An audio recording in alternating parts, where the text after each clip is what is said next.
அஸ்ஸலாமு அலைக்கும் வரஹ்மத்துல்லாஹி தஆலா வபரகாத்துஹு. பிஸ்மில்லாஹிர் ரஹ்மானிர் ரஹீம். பைஉல் முஹர்ரமா, ஹராமாக்கப்பட்ட வியாபாரம்.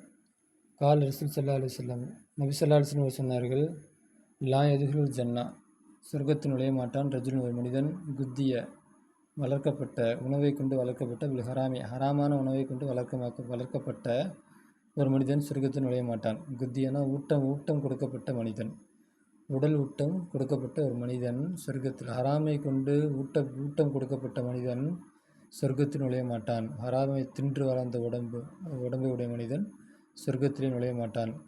லா எக்ஸிபு, சம்பாதிக்க மாட்டான். அப்துன், ஒரு அடியான் சம்பாதிக்க மாட்டான். மாலா ஹராமின், ஹராமான பொருளை சம்பாதிக்க மாட்டான். ஃபத் சத்தக்கு மின்ஹு, அதிலிருந்து சதக்காவும் தரமாட்டான். இக்குபல் மின்ஹு, அதிலிருந்து ஒப்புக்கொள்ளவும் படாது. வலா இன்ஃபிக்கு மின்ஹு, அதிலிருந்து செலவு செய்யவும் மாட்டான். பாரிக் லஹு, அவனுக்கு பரக்கத் செய்யப்படாது. ஃபீஹி, அதிலே. வலா எத்ருக்குஹு, அதை அவன் விட்டுவிட மாட்டான். அல்ஃப லஹ்ரிஹி, தனக்கு முதுகுக்கு பின்னால் விட்டுவிட மாட்டான். முதுகுக்கு பின்னால் விட்டுவிட மாட்டான் அப்படின்னா, அவன் சம்பாரித்த பொருளை வச்சுட்டு இறந்துட்டான் அப்படின்னா, அது அவனுக்கு அந்த பொருளில் அவனுக்கு பாதகத்தை உண்டு பண்ணும். அப்போ இல்லாட்டி ஒரு பிஸ்னஸுக்கு போடுறான், அந்த பிஸ்னஸ் வளருது அப்படின்னா, அதெல்லாம் ஹராமான சம்பாத்தியத்தின் மூலம் வந்த பிஸ்னஸ். அப்போ முதுகுக்கு பின்னால் விட்டுவிட மாட்டான். இறந்த பின்னாடி அந்த பொருளை விட்டுவிட மாட்டான், வச்சு யாருக்காண்டி வச்சுட்டு போக மாட்டான் அப்படின்னு அர்த்தம். இல்லை இதாக்கான ஆகிய தவிர ஜாதுகு, அவனுடைய கட்டுச்சாதமாக, அவனுடைய சேமிப்பாக ஆகிய தவிர, இளநாரி, நரகத்தின் பக்கம் அவனுடைய சேமிப்பாக ஆகிய தவிர, தன் முதுகுக்கு பின்னால் விட்டுவிட மாட்டான். இன்னல்லா, நிச்சயமாக அல்லாஹ் லா எமுக, அழிப்பதில்லை, தீயதை அழிப்பதில்லை, பிசி, கெட்டதை கொண்டு கெட்டதை அழிப்பதில்லை. வலாக்கின், என்றாலும், எமுகு அழிக்கின்றான், கெட்டதை அழிக்கின்றான். ஹசனி, நல்லதை கொண்டு கெட்டதை அழிக்கின்றான். இன்னல் ஹபீஸ, நிச்சயமாக கெட்டதாகிறது. இன்னல் ஹபீஸ, கெட்டதாகிறது. லா எமுகு, அழிக்காது. ஹபீஸ, கெட்டதை அழிக்காது. அப்போ நல்லதை கொண்டு தான் நல்லதை கொண்டு தான் கெட்டதை அல்லாஹ் அழிக்கின்றான். கெட்டதை கொண்டு அல்லாஹ் கெட்டதை அழிப்பதில்லை. அப்போ ஹராமான பொருளை ஒரு அடியான் சம்பாதிக்கக்கூடாது. சம்பாரித்து அதில் சதக்கா கொடுத்தானா சதக்கா ஏற்றுக்கொள்ளப்படாது. அதில் அந்த சதக்காவை இப்போ இக்குபலு மின்ஹு, அப்படி அந்த சதக்காவிலிருந்து என்ன பண்ணுவாங்க, அந்த மின்ஹு சதக்கான்னு வச்சுக்கணும். அப்போ இக்குபல், அதிலிருந்து அப்போ ஹராமான பொருளை சம்பாதிக்கக்கூடாது. சம்பாரித்து சதக்கா கொடுத்தாலும் சதக்கா ஏற்றுக்கொள்ளப்படாது. அப்போ அதுலேருந்து அவன் செலவு பண்ணால் அந்த செலவில் பறக்கத்து இருக்காது. அப்போ சம்பாரித்து மீதி ஏதாவது வச்சான் அப்படின்னா, அது அவனுக்கு கியாமத்து நாளில் கட்டுச்சாதமாக மாறிடும். அப்படின்னா, வெளியூர் போகிறதுக்காண்டி நம்ம உணவு கட்டணும் அப்படின்னோம்னா, அதை ஊரை விட்டு போய் வேறு ஊரில் நம்ம அதை பயன்படுத்திக்குவோம். அதே போல் ஹராமான பொருளை சம்பாரித்து இங்கே வச்சான் அப்படின்னா, கியாமத்து நாளில் அது அங்கே நிற்கும். அப்போ இங்கே சம்பாரித்தது அங்கே இருந்து அவனை தொந்தரவுப்படுத்தும்.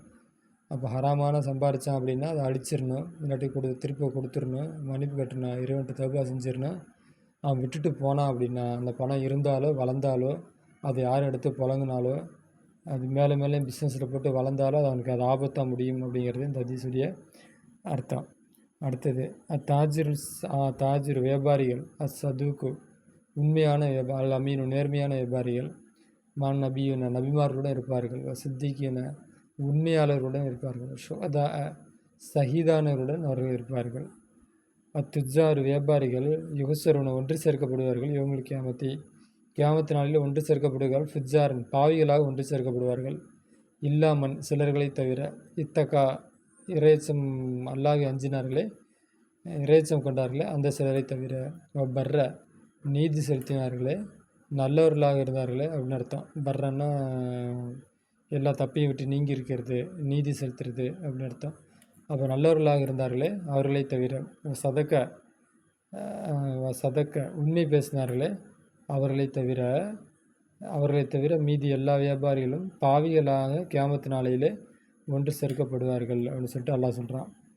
கால ஜாபிர் அலில்லாஹு சொல்கிறார்கள், ரான ரசூல் ஸல்லல்லாஹு அலைஹி வஸல்லம், நபி ஸல்லல்லாஹு அலைஹி வஸல்லம் அவர்கள் சபித்தார்கள். ஆக்கில ரிபா, வட்டி, ஆக்கில்னா சாப்பிடக்கூடியவன், வட்டியை சாப்பிடக்கூடியவனை நபி ஸல்லல்லாஹு அலைஹி வஸல்லம் சபித்தார்கள். மௌகூலிஹி, அதை மௌகூல்னா காத்திபகு, அது எழுதுபவனை நபி ஸல்லல்லாஹு அலைஹி வஸல்லம் அவர்கள் சபித்தார்கள். சாகிதைகி அதற்கு 2 சாட்சியாக இருக்கக்கூடியவர்களை நபி ஸல்லல்லாஹு அலைஹி வஸல்லம் அவர்கள் சபித்தார்கள். மூக்கிலிகி மூக்கிலிகிக்கு பார்த்து சொல்கிறேன். காத்திபேகின்னா அது 2 எழுத்தாளர்கள். சாகிதைகி அதனுடைய 2 சாட்சியாளர்கள். அப்போ வட்டியை சாப்பிட்றவன், வட்டியை பற்றி எழுதுகிறவன், வட்டியை சாட்சி சொல்கிறவன் எல்லோரும் நரகத்தில் என்று நபி ஸல்லல்லாஹு அலைஹி வஸல்லம் அவர்கள் சொன்னார்கள். கால மேலும் சொன்னார்கள், ஹும் சவா உன் அவர்கள் சமமானவர்கள். எல்லோருக்கும் வட்டிக்கு உதவி செய்கின்ற, வட்டியை சாப்பிட்றவன், வட்டியை எழுதுகிறவன், வட்டிக்கு சாட்சியாக இருக்கிறவன் எல்லாத்துக்கும் ஒரே அந்தஸ்து தான். யாருக்கும் வந்து பாவம் கம்மியாக செஞ்சான் கூட செஞ்சான் அப்படிங்கிற மாதிரிலாம் இல்லை. சவான் அவர்கள் எல்லோரும் சமமானவர்கள், எல்லோருக்குமே தண்டனை இருக்கின்றது. ரிபா அறுபத்தன்வாயின் வட்டி 4 வகைப்படும். 4 வகைப்படும் இந்த கிதாபில் சொல்கிறாங்க. ஆனால் 4வது வகை இங்கே காணும். 2வது வார்த்தையை படிக்க தான் முடியதில்ல. உதாரணங்கள் வந்து சரியாக கேட்டிருக்கிறேன், எஜுகேஷன் போர்ட்லேருந்து கேட்டிருக்கிறேன், இன்னும் பதில் வரல. இருந்தாலும் படித்து பார்த்துட்டு நான் அதுக்கு வேறு ஒரு உதாரணம் சொல்கிறேன். ரிபா அறுபத்தன்வாய் ரிபா 4 வகைப்படும். அல்லது முதலாவது ரிபா அல் ஃபல்லு. 1வது ரிபா அல் ஃபல்லு. ரிபா அல் ஃபல்லுன்னா யஸீது அஹதுல் வலைனி 2 பொருள்களில் ஒன்று அதிகமாவது கொண்டு, 2 பொருள்களில் யஸீதுன்னா அதிகமாவது கொண்டு, அஹது ஒன்று, இவலைனி இப்போ இவலைன்னா பொருள், 2 பொருளில் ஒன்று அதிகமாவது கொண்டு, 2 பொருள் ஒன்று அதிகமாவது கொண்டாயிருக்கும். சாணி 2வது ரிபா அல் எது. 2வது வந்து ரிபா அல் எது அப்படின்னு சொல்லுவாங்க. ரிபா அல் எது அப்படின்னா என்ன அப்படின்னா ஐயு ஃபாரக்க பிரிந்து விடுவது, அகது ஒருவர், ஆக்கிதேனி ஒப்பந்தக்காரர்களில் ஒருவர் பிரிந்து விடுவது, மஜ்லிஸ இடத்தை, அகதி ஒப்பந்த இடத்தை பிரிந்து விடுவது, கபுலத்த காபுலி பொருளை கைப்பற்றுவதற்கு முன்னால் ஒப்பந்தக்காரர்கள் ஒருவர் அந்த இடத்தை விட்டு அகன்று விடுவது. இது 2வது வகை. 3வது வகை சாலிசு ரிபா நசாயி. ரிபா நசாயின்னு என்ன அப்படின்னா இஸ்தரத்தை சர்த்திரப்படுவது, அஜலுன் தவணையை சர்த்திரப்படுவது, அகதி வலைனி 2 பொருட்களில் ஒன்றை தவணையை சர்த்திரப்படுவது.